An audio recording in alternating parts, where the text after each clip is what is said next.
The dorm's ancient air conditioner wheezed like a dying animal, a futile effort against the stifling August humidity that seeped into every corner of the room. My desk fan oscillated ineffectively between my sweat-damp neck and the half-graded freshman essays scattered across my desk. Each page felt like a heavy weight, impossible to ignore. Behind me, Liam sprawled on my bed, shirtless and glistening, scrolling through TikTok with his usual half-absent look. His scent, musky sweet, like overripe peaches after a summer rain, hung in the air, cloying and intoxicating. I tried to focus. I really did. But focus was impossible when Liam's presence invaded everything.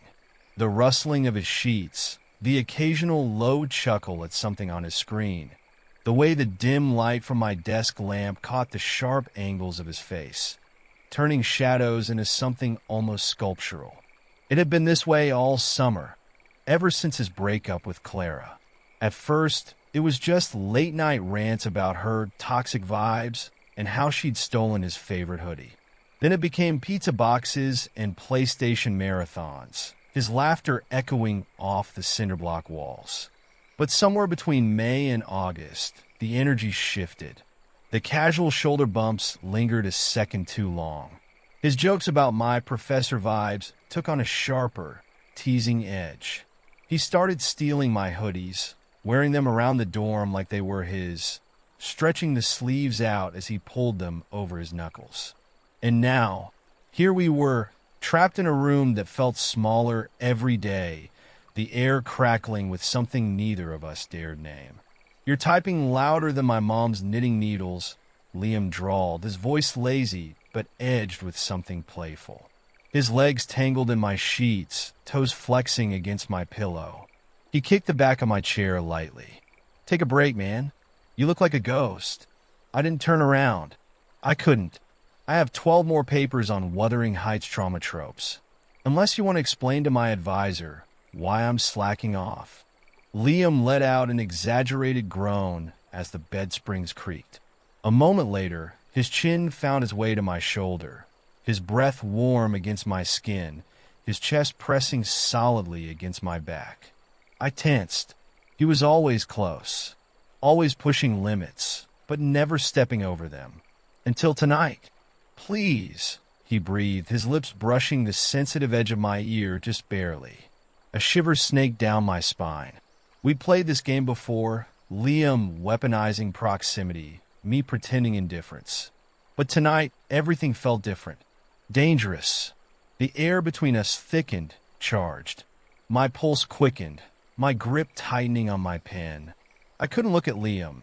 Not now, because I knew, deep down, it wasn't the papers or my dissertation committee that had me frozen in place. It was the memory of 2 weeks ago. He'd stumbled into the dorm after midnight, reeking of tequila and regret. "Why does everything feel so fucking empty?" He'd slurred, collapsing onto my bed. I'd sat stiffly beside him, my hand hovering awkwardly over his trembling shoulders. When he'd suddenly grabbed my wrist and pressed my palm to his chest, I jerked back like I'd been burned. "Don't," he'd muttered, rolling away. "Forget it." I hadn't forgotten. Now, his fingers traced the muscle of my forearm, deliberate and insistent. My skin prickled under his touch. "Your students can wait," Liam murmured, the usual smugness in his voice flickering. There was something unsteady beneath his words, something fragile. His breath hitched, a barely audible crack in his usual bravado. "I can't." My throat tightened. I wanted to pull away, to deny the rush of heat that swept through me. But Liam's presence anchored me in place. I swallowed hard. "You're being needy?" "Yeah." Liam's voice was a husky murmur, his lips grazing the hinge of my jaw. "Fix it." I squeezed my eyes shut, my chest tightening like a vice. It was unbearable, the heat of his body, the way he leaned into me as if daring me to move first. I didn't. I let my head tip back slightly, just enough that the space between us disappeared completely. A sharp inhale from Liam, barely perceptible. His fingers tightened against my arm. We were so young. It hit me all at once. The recklessness of this moment. The way desire and uncertainty blurred together at this age, turning everything into a confusing, desperate ache. I could feel his heart hammering against my shoulder, out of sync with mine, erratic, unsure. Liam was waiting. For what? I wasn't sure. Permission? Rejection? The air between us crackled, waiting to catch fire. The room was stifling, thick with August heat, but I wasn't sure if it was the air or the way Liam was looking at me. The flickering glow of my desk lamp cast jagged shadows on the walls, deepening the angles of his face, highlighting the tension in his jaw, the almost imperceptible tremor in his hands. Outside, life continued as it always had. Laughter from the courtyard, the distant hum of music from someone's Bluetooth speaker, the occasional slamming of doors in the dorm hall. But inside this room, the world had narrowed to just the two of us. Liam was close, so close I could count the freckles dusted across his nose, see the sheen of sweat clinging to his skin. His gym shorts hung low on his hips, his chest rising and falling unevenly, his usual cocky smirk absent. Instead, something unreadable flickered in his dark eyes, something just shy of fear. He swallowed hard, fingers twitching at his sides before balling into fists. I don't. He hesitated, exhaling sharply before shaking his head. Never mind. But his body told a different story. The way he swayed slightly toward me, the way his pupils dilated when I shifted, the way his breath hitched when my hand ghosted near his waist. He was battling something inside himself, something that had been simmering between us for months. I knew because I was battling it too. Liam, I murmured, my voice barely above a whisper. His gaze snapped to mine, and for a moment I thought he was going to step back, make a joke, brush this whole thing off like it was nothing. But instead, he exhaled shakily and closed the distance between us, his fingers curling around the hem of my shirt. My pulse stuttered. He trailed off, looking away, jaw tightening. I swallowed hard. I know. His fingers flexed against the fabric, his knuckles brushing my stomach. The touch was barely there, but it sent a jolt through me, a slow-building ache that pooled low in my gut. His breath ghosted over my collarbone as he leaned in, his lips parting slightly, like he was about to say something. Instead, he hesitated, as if waiting for me to pull away. I didn't. Instead, I reached out, threading my fingers through his hair, letting the soft strands slip between them.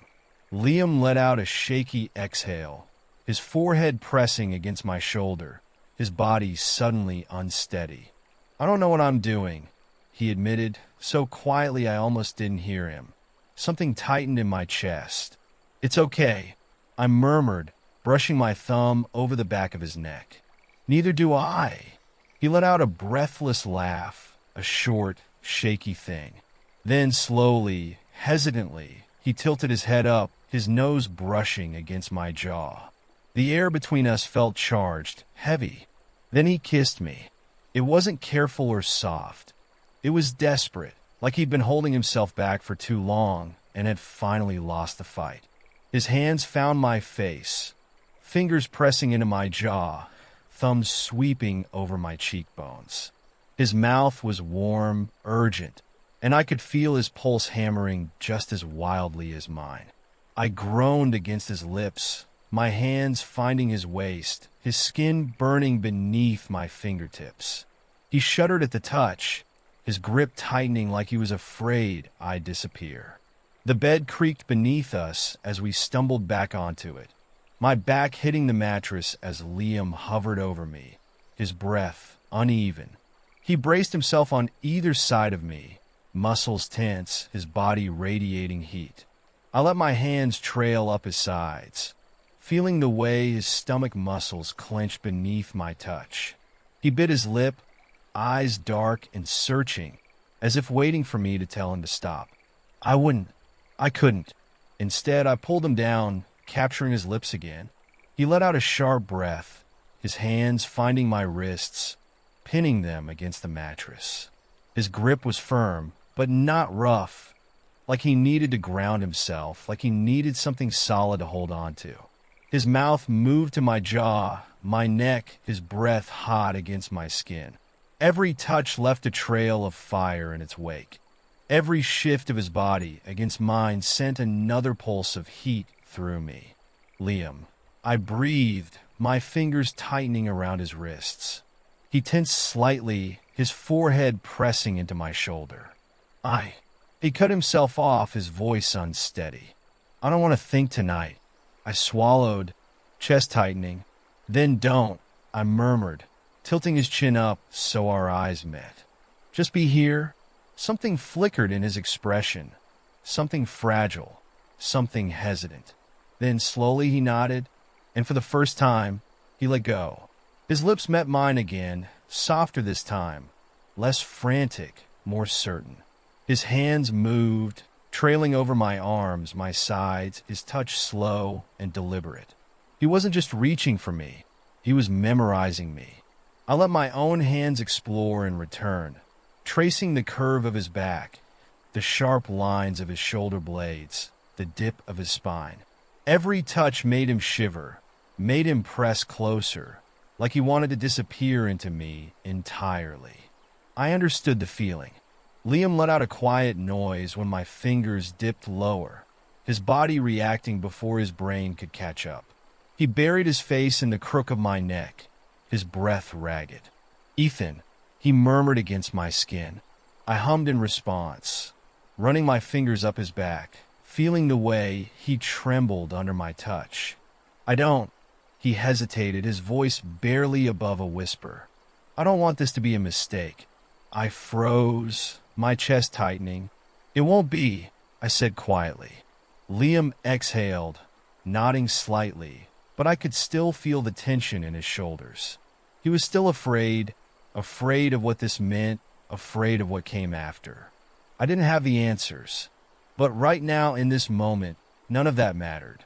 I pulled him closer, kissing him slow, deep, letting him feel the certainty in the way I touched him, in the way I wanted him. Liam sighed into the kiss, his body relaxing against mine, the weight of his hesitation melting away. And for tonight, that was enough.